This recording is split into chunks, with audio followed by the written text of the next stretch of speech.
कवि पद्माकर ने होली का सुंदर चित्रात्मक वर्णन किया है।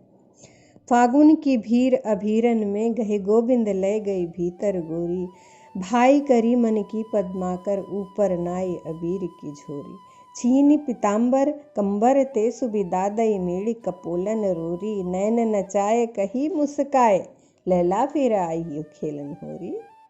हेलो व्यूअर्स, स्वागत है आपका मेरे चैनल शैक्षिक पटल पर।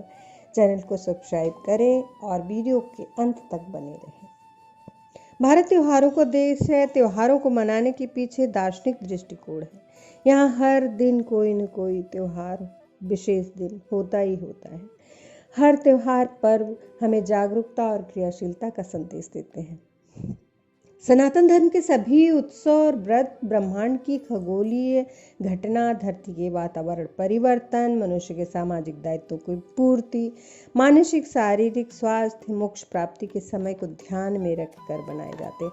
रंगों का पर्व होली हमारे देश में फाल्गुन शुक्ल पूर्णिमा को असीम हर्षोल्लास के साथ मनाया जाता है। हिंदू पंचांग के अनुसार यह वर्ष का अंतिम दिन होता है। रंग अबीर खेलकर, फाग के गीत गाकर, तन मन को रंग कर सारे मन के मैल दूर हो जाते हैं। होली का पर्व उस समय मनाया जाता है जब किसानों के खेतों में फसल पक कर तैयार खड़ी रहती है। सारा श्रम मूर्त रूप धारण कर अन्न के रूप में आंखों के समक्ष रहता है। प्रकृति का सौंदर्य चरम पर होता है। बसंत के आगमन पर शिशिर प्रकृति में विलीन हो जाता है। प्रकृति बसंत के गर्म गर्म मादक स्पर्श से रोमांचित और प्रफुल्लित हो उठती है। ब्रज की होली विश्व प्रसिद्ध है। यह बरसाना में मनाई जाती है। यहाँ भगवान श्री कृष्ण और राधा रानी गोपियों संग होली खेले थे। उसी परंपरा का निर्वाह आज भी होता है। ब्रज में लठमार होली, असम में फगवाह, बंगाल में ढोल पूर्णिमा और नेपाल में फागु के नाम से जानी जाती है। होली के 8 दिन पूर्व होलाष्टक शुरू हो जाते हैं। अष्टमी से लेकर पूर्णिमा तक कोई भी शुभ कार्य, नया कार्य करना शास्त्रों में वर्जित है। होलाष्टक के दिनों के 8 दिन नवग्रह उग्र रूप में होते हैं, इसीलिए शुभ कार्य वर्जित होते हैं।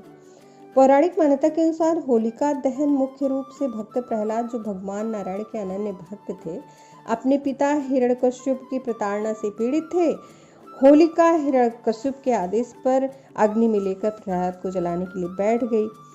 बुआ होलिका तो आग में न जलने का वरदान मिला होने के बावजूद जल गई, किंतु प्रहलाद को भगवान नारायण ने बचा लिया।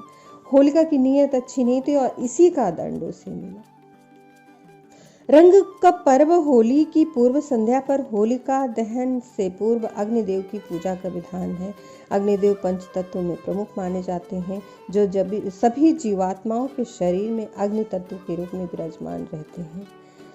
घर घर में गुजिया, विभिन्न पकवान बनाए जाते हैं। होलिका दहन के समय परिवार के सभी सदस्य सरसों का उपटन लगवाकर उसकी लीझी, नया अन्न, गेहूं की बाली जैसे चने की बाली इत्यादि लेकर अग्नि में समर्पित करते हैं।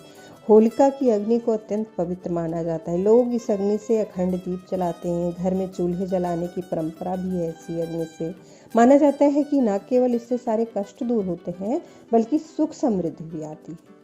होलिका दहन के विधानों में अग्नि की परिक्रमा करना, उसके इर्द गिर्द नाचना गाना, जहाँ बदलते मौसम में रोगाणुओं को नष्ट करता है, वहीं मन को भी प्रसन्न करता है। रंग हमारी भावनाओं को दर्शाते हैं। यही कारण है कि भारतीय संस्कृति में होली का पर्व भिन्न भिन्न रंगों के फूलों से खेलने की परंपरा है। ज्योतिषीय आधार पर देखें तो लाल रंग मंगल ग्रह का है, जो भूमि भवन साहस का और पराक्रम का है। पीला रंग अहिंसा, प्रेम, आनंद और ज्ञान का प्रतीक है। यह रंग सौंदर्य और आध्यात्मिक तेज को निखारता है। यह बृहस्पति का रंग है। नारंगी ज्ञान, ऊर्जा, शक्ति और आनंद का प्रतीक है। जीवन में ज्ञान के प्रयोग से मंगल बृहस्पति की कृपा के साथ साथ सूर्य देव की भी असीम कृपा बनी रहती है।